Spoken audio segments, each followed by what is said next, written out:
जन संघर्ष यात्रा के समापन में आज आप सब लोग, नौजवान, बुजुर्ग, महिला, बच्चे, जो इतनी बड़ी तादाद में यहां पर आए हो, मैं आप सबका हाथ जोड़कर बहुत बहुत धन्यवाद करना चाहता हूं, आपका शुक्रिया करना चाहता हूं। साथियों, मुझसे पूर्व वक्ताओं ने मंच पर अपनी बात रखी। मैं इस मौके पर आपको बताना चाहता हूं क्या परिस्थितियां पैदा हुई, राजस्थान में क्या घटनाक्रम पैदा हुआ, जिसको लेकर इस यात्रा को हमने निकाला। आप सब जानते हो, जब 2013 में हमारी सरकार राजस्थान से हटी थी, उस समय 200 में से कांग्रेस के मात्र 21 विधायक रह गए थे। उस समय सोनिया गांधी जी, राहुल गांधी जी ने, मैं केंद्र सरकार का मंत्री था, मुझे जिम्मेदारी दी कि राजस्थान में पार्टी का बहुत बुरा हाल हो गया, आपको जाके पार्टी का अध्यक्ष बनना है। और इतिहास गवाह है, मंच पर तमाम हमारे साथी बैठे हैं, आप सब ने देखा 2013 से 18 तक हमने खून पसीना बहाकर, सब साथियों ने, सब वरिष्ठ नेताओं ने, कार्यकर्ताओं ने एकजुटता का परिचय दिया और 2018 तक हम लोगों ने मेहनत करी।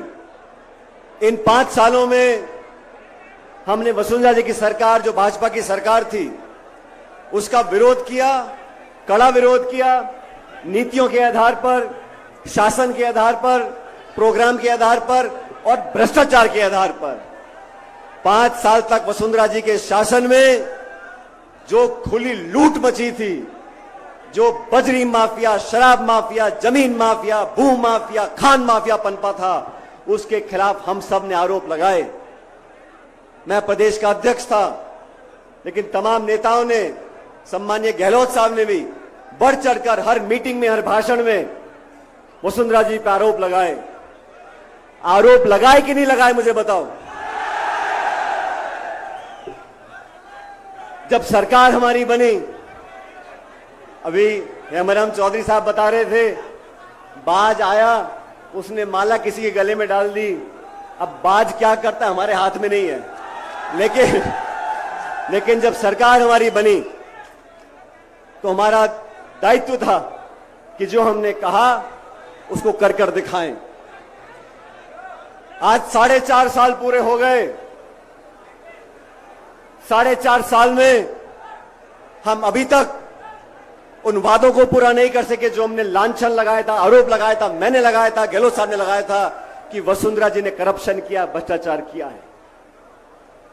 मैं 1.5 साल पहले से उनको चिट्ठी लिख रहा हूं, क्योंकि मुख्यमंत्री जी गृह मंत्री भी है, वित्त मंत्री भी हैं। मैंने चिट्ठी में आग्रह किया कि जांच कराओ, हमारी कथनी करनी में फर्क नहीं होना चाहिए, द्वेषपूर्ण भावना से जांच ना हो, निष्पक्ष जांच हो, पता पड़े किसने क्या किया था, दूध का दूध और पानी का पानी हो जाए। 1.5 साल तक कोई कार्रवाई नहीं हुई। मैंने जयपुर के अंदर एक दिन का अनशन रखा इसी मांग को लेकर कि वसुंधरा जी के कार्यकाल में जो भ्रष्टाचार हुआ उसकी जांच करो, उसकी जांच करो, उसकी जांच करो। 1 महीने तक कुछ नहीं हुआ। उसके बाद 9 तारीख को मुझे लगा अनशन से पार नहीं पड़ी, हमें जनता के बीच जाना चाहिए। और ये भ्रष्टाचार ऐसा मुद्दा है साथियों, दोस्तों, ये समाज को दीमक की तरह खा रहा है। अभी मन से बात कर रहे थे, नौजवानों का भविष्य अगर अंधकार में है, अगर पेपर लीक होता है तो करप्शन की वजह से होता है, भ्रष्टाचार की वजह से होता है। हम लोगों को करारा प्रहार करना पड़ेगा, भ्रष्टाचार को समाप्त करना पड़ेगा।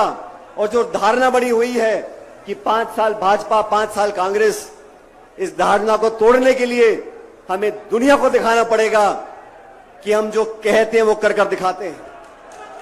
11 तारीख को अजमेर आरपीएससी का केंद्र है, माध्यमिक शिक्षा बोर्ड का केंद्र है। वहां पर पेपर बनते हैं, वहां से शिक्षा परीक्षा होती है, इंटरव्यू होते हैं, नौकरियां लगती हैं। इसलिए अजमेर जो वहां से 125 किलोमीटर दूर है, वहां से मैंने यात्रा शुरू करी। मुझे कुछ पत्रकारों ने बोला, यात्रा कर रहे हो, गर्मी बहुत है, मई का महीना है, बहुत पीड़ा होगी, 4-5 दिन धूप में चलोगे, बहुत दुख होगा, बहुत पीड़ा होगी। मैंने उनको कहा, हम और आप अगर 3-5 दिन इस चिलचिलाती धूप में चल लें, ये कोई पीड़ा नहीं है। लेकिन वो लड़का लड़की जो पढ़ लिख कर 1-2 साल मेहनत करते हैं, कोचिंग करते हैं, ट्यूशन लेते हैं और किराए के मकान में रहकर लाखों रुपया खर्च कर एग्जाम लिखने जाते हैं, वो पेपर लीक हो जाता है, उसके बाद कैंसिल हो जाता है। अरे बार बार होता है, क्यों होता है? इसकी जड़ तक जाना पड़ेगा। पेपर लीक करने वाले दलाल के पेपर लीक करने वाले दलाल के किराए के मकान पर बुलडोजर चलता है, लेकिन जो कटारा को गिरफ्तार किया है उसके मकान पे क्यों नहीं चलता बुलडोजर? कानून अपना काम कर रहा है। अगर कानून अपना काम कर रहा है तो पक्षपात नहीं होना चाहिए। मछली छोटी हो या बड़ी हो, उसे तो पकड़ना पड़ेगा। गोड़ा जी के यहां पर हमने किसान सम्मेलन किया। केंद्र की सरकार ने एमएसपी पर कानून बनाने की बात करी थी, आज तक कुछ किया नहीं। ये बीजेपी वाले भी जो है, ये बहुत झूठे लोग हैं, झूठे वादे करते हैं। हमने उनको ललकारने के लिए झुंझुनू के अंदर एक आम सभा करी। वहां मैंने कहा, नागौर में इस बात को मैंने बोला, भाई ये पेपर लीक होता कैसे? ये पेपर लीक तिजोरी से निकलकर लोगों की जेब तक कैसे पहुंचता है? इसमें भ्रष्टाचार होता है। ये पूरा तंत्र, इसको बदलना पड़ेगा। तब कहा गया कि इस पेपर लीक जांच में कोई अधिकारी शामिल नहीं है, कोई नेता शामिल नहीं है। मैं पूछना चाहता हूं, जांच पूरी हुई नहीं, आप घोषणा कर रहे हो कि कोई किसी का कोई लेन देना नहीं है। अभी कटारा को आपने अरेस्ट कर लिया। ये कटारा जो सदस्य बने आरपीएससी के, किसके कहने पर बने, उसका पता करना पड़ेगा। यह आसमान से तो आए नहीं है। भ्रष्टाचार का मुद्दा नौजवानों के जीवन को अंधकार में धकेल रहा है। मैं तो साथियों आपसे कहना चाहता हूं, इस यात्रा में हम निकले, इस यात्रा का जो संकल्प था जन संघर्ष यात्रा का, वो भाजपा के शासन में हुए भ्रष्टाचार की जांच कराना था। इस यात्रा का उद्देश्य नौजवानों के साथ जो धोखा होता है, जो भ्रष्टाचार होता है, उसको समाप्त करने का हमारा उद्देश्य था। मैं आप सबका धन्यवाद करना चाहता हूं। जब मैं अजमेर से निकला था, बड़ी गर्मी थी, बहुत से लोग बोलते थे हो सकता है कुछ लोग यात्रा में ना जुड़ पाएं, और मैं आप लोगों से एक सवाल पूछना चाहता हूं। आप सचमुच सच जवाब देना। यहां बहुत दूर दूर से लोग आए हैं, अलग अलग जिलों से आए हैं। आप सच बताना, क्या आपको इस जयपुर की सभा में आने के रोकने के प्रयास हुए, हां कि ना? इसके आगे मुझे कुछ बोलना नहीं है, क्योंकि यही वसुंधरा जी की सरकार में मैंने 12 से झालावाड़ 100 किलोमीटर की पदयात्रा, किसान न्याय यात्रा निकाली थी। उस समय भी उस समय की सरकार ने बहुत कोशिश की। कलेक्टर, एसपी, बीडीओ, तहसीलदार, पटवारी, मास्टर, पूरे सरकार का महकमा लग गया था लोगों को रोकने के लिए। लोग रुके नहीं, किसान यात्रा हुई और उस सरकार को हमारे किसानों की मांग को मांगना पड़ा।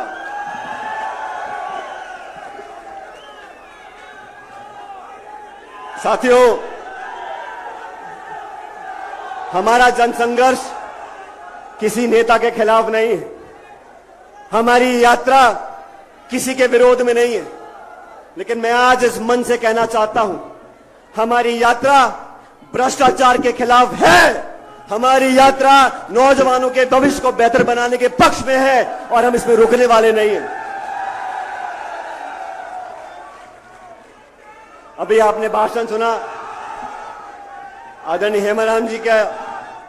कुछ दिन पहले हम सब बाड़मेर गए थे और हेमाराम जी बहुत कम बोलने वाले व्यक्तियों में से हैं, लेकिन आज मैं उनका भाषण सुन रहा था। ये कहां की नीति है? अपनी पार्टी के नेताओं को बदनाम करो और भाजपा के नेताओं का गुणगान करो, यह चलने वाला नहीं है।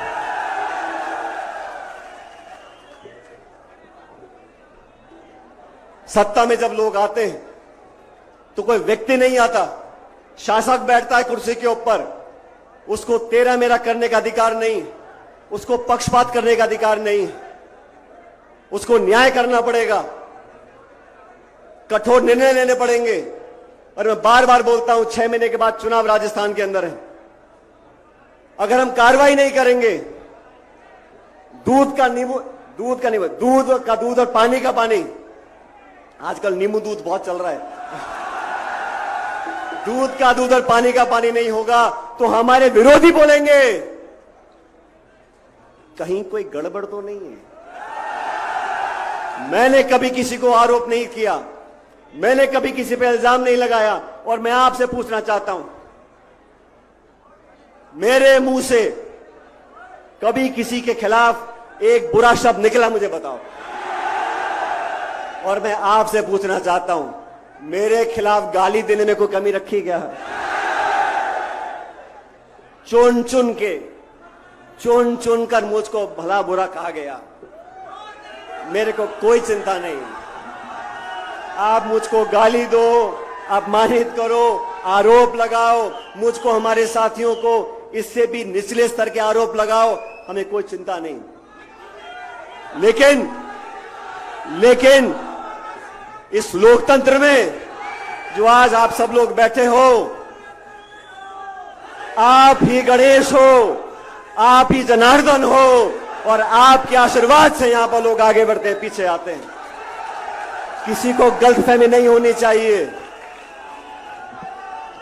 साथियों, राजस्थान के अंदर हर साल 20 से 25 लाख नौजवान बच्चे बच्चियां 20 से 25 लाख नौजवान बच्चे बच्चियां सरकार द्वारा जो एग्जाम होते हैं वो लिखते हैं।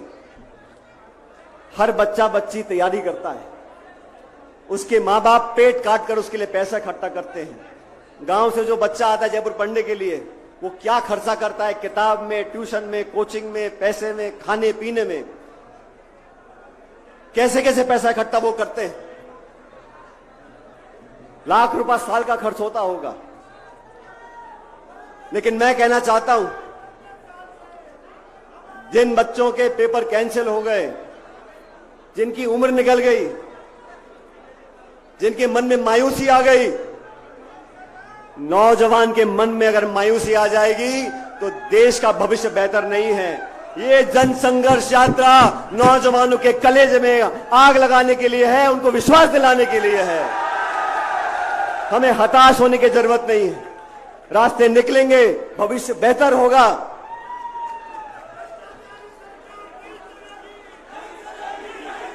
आदरणीय दोस्तों, नौजवान साथियों, मैंने जो मांग रखी हैं, जो अपार जन समर्थन मिला, वो मुझ व्यक्ति को नहीं मिला। मैंने जो मुद्दे जनता के सामने रखे हैं, ये समर्थन उसको मिला है। ये समर्थन भ्रष्टाचार के खिलाफ करारा प्रहार करने को मिला है। ये जन समर्थन नौजवानों के भविष्य को सुरक्षित रखने के लिए मिला है। राजस्थान की जनता बहुत स्वाभिमानी है। राजस्थान के लोग बहुत समझदार लोग हैं। जैसा मैंने पहले कहा, अखबार में क्या छपता है, नहीं छपता, टेलीविजन पे क्या दिखाते, नहीं दिखाते, लेकिन ये जनता जनार्दन सारी सच्चाई जानती है। मैं इस मौके पर आप सब लोगों को एक वादा करना चाहता हूं। साथियों,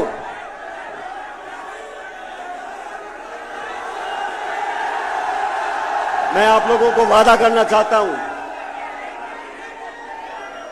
मुझको और मेरे परिवार को राजनीति में 40-45 साल हो गए। अब नेट बंद करो, बिजली बंद करो, जनता बंद होने वाली नहीं है। मुकेश जी, ये नेट पेट सब फेल हो जाएंगे, चिंता मत करो। 20-22 साल से मैं राजनीति कर रहा हूं। मुझे भी बड़े बड़े मौके मिले जनता की सेवा करने का, केंद्र में, राज्य में, सांसद, विधायक, बहुत सारे पद मिले। लेकिन ये प्रदेश और देश की जनता जानती है मेरी निष्ठा, मेरी ईमानदारी और हम लोगों के काम करने के तरीके में मेरा सबसे घोर विरोधी भी उंगली नहीं उठा सकता। ये हमारी कमाई है, ये जनता का विश्वास है। इस पे तुम कितने भी आरोप लगा लो, कितनी भी चुगली कर लो, कितनी भी अफवाह फैला लो, आप लोग इन बातों को मानोगे कि नहीं मानोगे? मैं आप लोगों को वादा करना चाहता हूं साथियों, इस यात्रा में बहुत सारे साथी हमारे साथ चले। मैं आप सबको आश्वासित भी करना चाहता हूं और वादा करना चाहता हूं अब सबके सामने, मैं किसी पद पे रहूं या ना रहूं, मैं राजस्थान की जनता और नौजवानों की सेवा अपनी आखिरी सांस तक करता रहूंगा। और मैं डरने वाला नहीं हूं, मैं दबने वाला नहीं हूं, मैं आपके लिए लड़ा हूं और लड़ता रहूंगा। ये वादा मैं खुले आसमान नीचे करके जा रहा हूं। प्यार से मांगो, हम हाथ काट के दे देंगे। धमका के मांगोगे तो हम हिलने वाले नहीं हैं। हम लोगों ने कमी नहीं छोड़ी मेहनत करने में, खून पसीना बहाने में। मेरे साथ जो हजारों लोग चले हैं, आज मैं आपको बताना चाहता हूं, आप नौजवानों के पैरों के छालों की कसम, मैं अब पीछे हटने वाला नहीं हूं। आपके साथ रहूंगा, हमेशा रहूंगा। राजनीति सिर्फ सत्ता लेने के लिए है, राजनीति सिर्फ पद पर बैठने के लिए है। नौजवान दर दर भटकता रहे, हम सिर्फ सत्ता का सुख लेंगे, ये संभव नहीं है। जो भी कुर्बानी देनी होगी मैं देने को तैयार हूं, जो भी करना होगा मैं करने को तैयार हूं। अभी चुनाव हुआ कर्नाटक में, भारतीय जनता पार्टी की सरकार थी, कांग्रेस पार्टी ने आरोप लगाया ये 40% की भ्रष्ट सरकार है। जनता ने आरोपों को स्वीकार किया, कांग्रेस को बहुमत दिया और भाजपा को मैदान से भगा दिया। ये भ्रष्टाचारी वो चीज है जो लोगों के दिल में गुजरती है। हमने भी किया था राजस्थान में, लेकिन अब कोई सफाई दे रहा है, दूध और नींबू। कोई कह रहा है कितनी बार बात हुई, 10 बार हुई, 15 बार बात हुई, 20 बार बात हुई।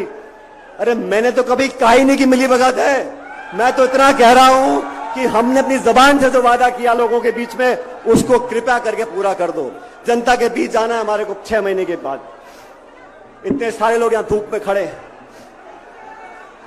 यहां आप लोग सच में मेरी ताकत, हम सबकी हिम्मत, और जो मंच पर लोग बैठे हैं, हम सब आपके सेवक हैं।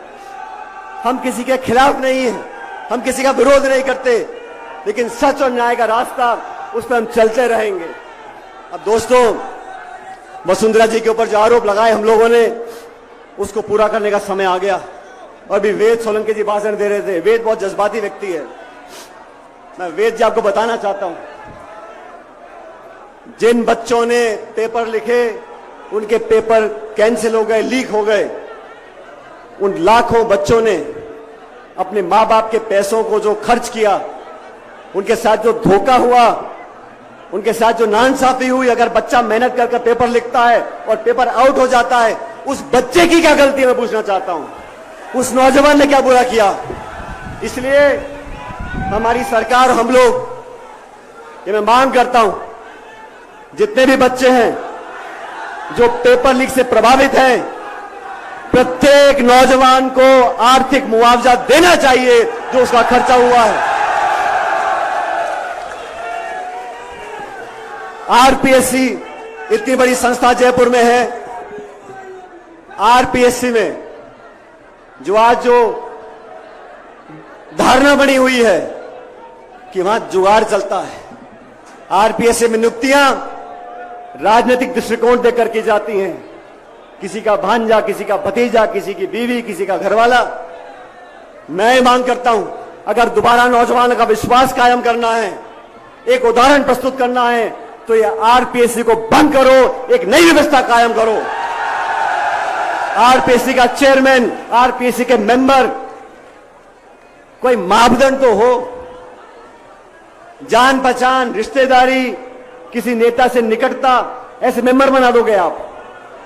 मेंबर को हटाने के लिए राष्ट्रपति तक जाना पड़ता है, लेकिन बनाने में क्या है, एक ऐसा कानून बने पारदर्शी तरीके से, आरपीएससी का चेयरमैन, आरपीएससी के मेंबर, और जो जांच होती है, जब हाईकोर्ट का जज बनता है उसकी आईबी जांच करती है, उसकी पृष्ठभूमि की जांच की जाती है, कहां उठता है, कहां बैठता है, क्या खाता है।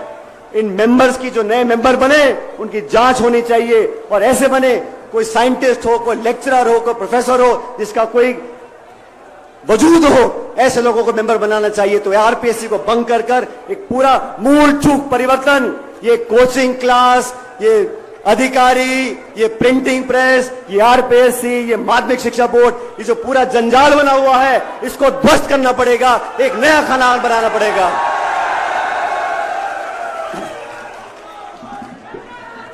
और तीसरी बात, वसुंधरा जी की सरकार के समय जो हमने आरोप लगाए थे, गहलोत साहब ने लगाए थे, हमने लगाए थे, उस पर जांच करने का समय आ गया। साथियों,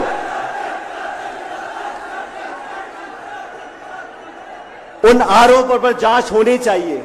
मैंने चिट्ठी लिखी, बार बार लिखी, आवेदन किया, आग्रह किया, निवेदन किया, कार्रवाई हुई नहीं। मैंने अनशन किया, कार्रवाई हुई नहीं। हमने जनसंघर्ष यात्रा निकाली, मैं उम्मीद करता हूं कार्रवाई होगी। लेकिन ये तीनों बातें, आरपीएससी को भंग कर कर पूरा पुनर्गठन करें, नए कानून मापदंड बने, पारदर्शिता से लोगों का चयन हो, पहली मांग। दूसरी मांग, जिन लाखों बच्चों ने पेपर लीक से उनका आर्थिक नुकसान हुआ है, उनको उचित आर्थिक मुआवजा प्रत्येक बच्चे को मिलना चाहिए। और तीसरी मांग, वसुंधरा जी के खिलाफ जो हमने आपने मिल के आरोप लगाए थे, उसकी उच्च स्तरीय जांच करनी पड़ेगी। आज तारीख हो गई 15 तारीख। इन तीनों मांगों को अगर आप सब समर्थन करते हो, तो दोनों हाथ खड़े कर कर मुझे बता दो कि ये मांग होनी चाहिए कि नहीं होनी चाहिए। अब इन मांगों को मनाने के लिए 15 मई आज का दिन है। आज हमारी जनसंघर्ष यात्रा यहां पर समाप्त हो रही है, आज की जयपुर में। लेकिन इस महीने के आखिर तक, 15 दिन बचे मेरे ख्याल, इस महीने के आखिर तक ये तीनों मांगे नौजवानों के हित में और भ्रष्टाचार के खिलाफ अगर नहीं मानी गई, तो मैं आप लोगों को बताना चाहता हूं, अभी मैंने गांधीवादी तरीके से अनशन किया है, जनसंघर्ष यात्रा करी है। महीने के आखिर तक अगर कार्रवाई नहीं होती, तो पूरे प्रदेश में मैं आंदोलन करूंगा आप लोगों के साथ।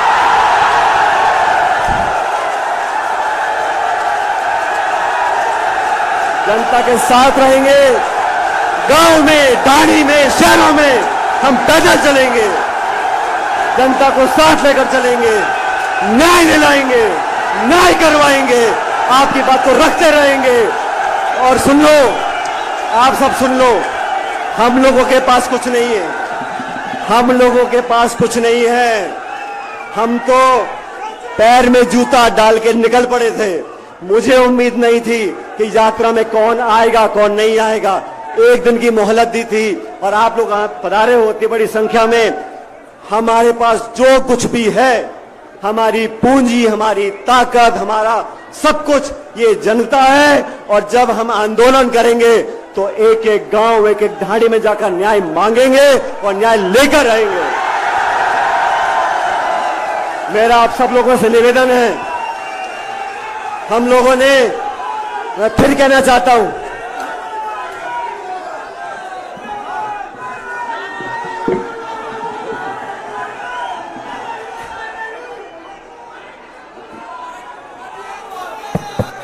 अगर 15 दिन में मांगे नहीं मानी गई तो अब याचना नहीं रण होगा, वो बारी भीषण होगा। और जो हमारे साथी हमारे न्याय के मांग के उत्तर में बोलेंगे कि गुटबाजी, अनुशासन और पार्टी का डिसिप्लिन, मैं उनको बड़ी विनम्रता से याद दिलाना चाहता हूं। हम लोगों ने बात रखी, दिल्ली में हमारी बात को सुना और एआईसीसी ने कमेटी बनाकर हमारे काम को आगे बढ़ाया। लेकिन 25 सितंबर को जो विश्वासघात किया सोनिया गांधी के साथ, 25 सितंबर को जो पार्टी को बेइज्जत करने का काम किया, जो पार्टी के अनुशासन को तोड़ने का काम किया, उन लोगों को अपने गिरेबान में झांक कर देखना पड़ेगा कि अनुशासन हमने तोड़ा, किसी और ने तोड़ा। हम तो बिना पद के, गाली खा खा के, खून के घूंट पी पी के जनता में जाके संगठन का काम कर रहे हैं, और आप मलाई खा खा के, गाली दे दे के हमको बदनाम करने का काम कर रहे हो। यह होने वाला नहीं है। इसलिए साथियों, आपसे अंतिम निवेदन करना चाहता हूं, ये सभा आपकी है। मुझे जानकारी मिली है कि कुछ लोग इस सभा में उत्पात मचाने की कोशिश कर सकते हैं, तो कृपया करके शांति से अपनी जगह बैठें और आराम से सभा को समाप्त होने दें। कोई कोशिश भी करे, हमें उत्तेजित नहीं होना है। ये बात ध्यान रखना, हम लोग जिस विचारधारा से बंधे हुए हैं वो महात्मा गांधी की विचारधारा है। प्यार, मोहब्बत, अपनापन, भाईचारा, 36 कौम को साथ लेकर चलने वाली विचारधारा है। और मेरे कुछ ऐसे भी साथी हैं जो बहुत बड़ी गलती करते हैं। वो गलती क्या करते हैं, हमको एक सीमित दायरे में बांधने की कोशिश करते हैं। ये फला धर्म का है, फलाने जिले का है, फलानी समाज का है। तो कान खोल के सुन लो, मेरी रगों में लाल खून है और मैं इस 36 कौम का बेटा हूं और इस प्रदेश के लिए सब कुछ करने को तैयार हूं। इसलिए आपसे निवेदन, शांति बना के रखो। जो भी करना होगा संयम से करेंगे, आत्मविश्वास से करेंगे। आपने अपने लिए, हमारे लिए जो संकल्प लिया है उसको आगे बढ़ाएंगे। लेकिन आज की सभा जब समाप्त हो तो कृपया करके शांति और भाईचारे से इस सभा को समाप्त करें। आप सब लोगों का जो मंच पे खड़े हैं, वो हम सब नतमस्तक हैं आपके आगे, और जो सभा में दूर धूप में खड़े हैं, मैं आपका हाथ जोड़ के धन्यवाद करना चाहता हूं। आप लोगों ने जो हिम्मत और ताकत दी है वो हमारे हाथों की शक्ति है। हम आपको कभी नीचा नहीं देखने देंगे, वादा करते हैं। बहुत बहुत धन्यवाद, आपका शुक्रिया। राम राम साहब।